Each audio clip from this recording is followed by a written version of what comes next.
देश नीति, केवल सच्ची और पक्की खबरें। देश नीति में दर्शकों आपका स्वागत है। मैं हूं आपके साथ राशिद ज़हीर। इसमें तो कोई दो राय नहीं है कि भारतीय जनता पार्टी सरकार और तंत्र और ख़ास करके सबसे बड़ा हमारा गोदी मीडिया इस बात पे कामयाब हो गया है कि जो हिंडनबर्ग की रिपोर्ट आई थी उसने जो भूचाल लाया था भारत की मार्केट में और लोगों की आम जिंदगी में, और राहुल गांधी ने उसको मुद्दा बनाया और उसकी वजह से ही लोगों का कहना कि उनको सांसदी भी गंवानी पड़ी, चूँकि वो बार बार अडानी का सदन के अंदर नाम ले रहे थे।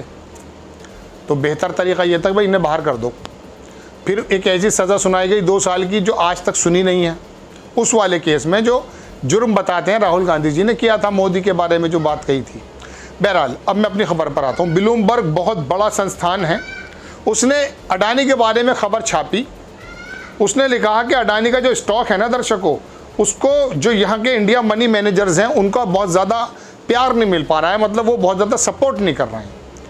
तो निकल तो आया है, इस बात में तो कोई दो राय नहीं कि गोदी मीडिया ने अतीक अहमद के नाम को लेकर ढक सा दिया है, लेकिन उसके बावजूद भी पैसे से काम का पैसे का चलता है ना भाई, मार्केट तो पैसे से चलती है। तो यहाँ के जो फंड मैनेजर्स हैं, मनी मैनेजर्स हैं, उनको अडानी के बारे में शक तो पैदा हो गया है और वो डरे हुए हैं। आप देखें, आपकी स्क्रीन पर रिपोर्ट है कि money managers in India have continued to trim holding of Adani group stock. आपको मैं इसका हिंदी का वो बताता हूँ, थोड़ा सा आपकी स्क्रीन पर है कि क्या क्या ये बोलते हैं। इसके अंदर दर्शकों लिखा है कि जो भारत के मैनेजर हैं ना, मनी मैनेजर्स, इनके जो शेयर होल्डिंग है उसे कम करना उन्होंने बराबर जारी कर रखा है। आपको याद होगा कई सारी कंपनी जो बाहर की थी उन्होंने भी अपने अपने स्टॉक बेच दिए थे। वो सुझाव देते, मतलब इसी में लिखा कि शासन के बारे में उनकी चिंताएं बनी हुई हैं, भले ही थोड़ा जो ख़राब टाइम था वो गुजर चुका हो।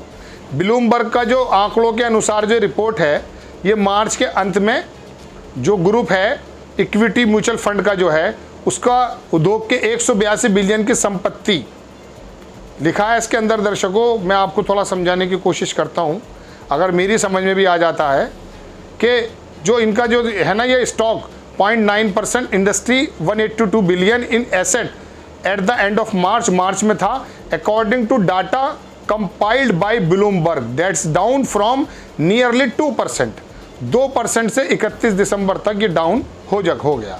आगे लिखता है अखबार कि जो 153 बिलियन का इनका मार्केट जो है इरेज हो चुका है मार्केट से।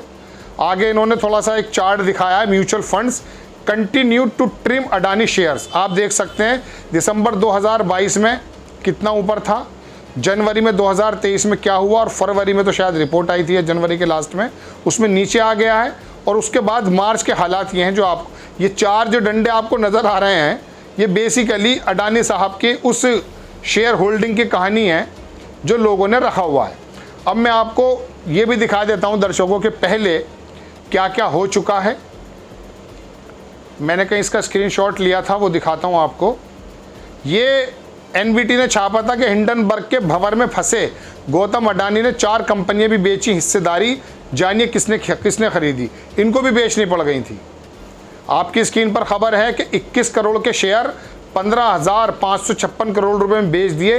ये ट्रस्ट प्रमोटर का ग्रुप का हिस्सा है, स्पेन का था वो एक ग्रुप, उसने भी अपनी हिस्सेदारी बेच दी थी, अपना स्टॉक बेच दिया था। बहुत सारे मामलात रहे, लेकिन एक बात हकीकत है कि अडानी की कंपनीज़ में जो इंटरेस्ट पूरी दुनिया का बना हुआ था, और दुनिया को तो छोड़ दीजिए, LIC देश की धड़कन और जना क्या क्या इसके बारे में कहा जाता था, उसने भी किसी के कहने से, सरकार के कहने से, या कुछ भी लोगों का जो कहना है, उन्होंने भी अडानी के शेयर्स को ख़रीद लिया था। हमारा SBI ने भी ख़रीदा था।